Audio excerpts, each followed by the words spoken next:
Današnja akcija je jako bitna za romsku zajednicu, za integraciju romske zajednice i ovo je akcija koja svakako ima za cilj da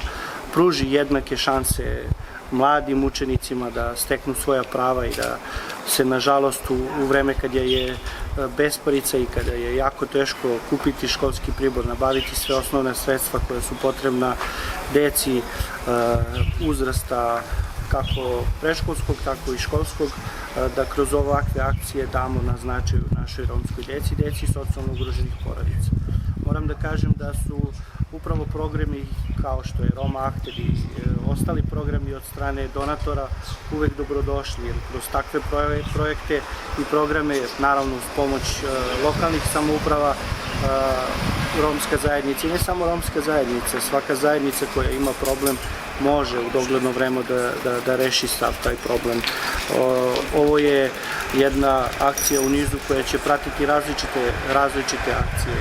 Naravno, tokom godine spremamo se i za podelu novogodišnjih paketića, i za rad sa mladima, i za edukacije različite koje su usmerene na omasovljenju romske zajednice, uopšte na integraciji romske zajednice. I trudit ćemo se da upravo damo akcenat na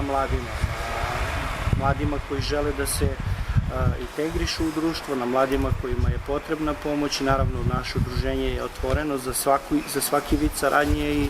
kroz aktivnosti koje svakodnevno imamo u planu trudimo se da romsku zajednicu stavimo na mesto zapravo koje pripada i da izdignemo romsku zajednicu tamo gde zapravo treba da bude, a to je među društvom i da prosto jednom za svak da se razbiju bilo koje predrasude koje su usmerene ka zajednici.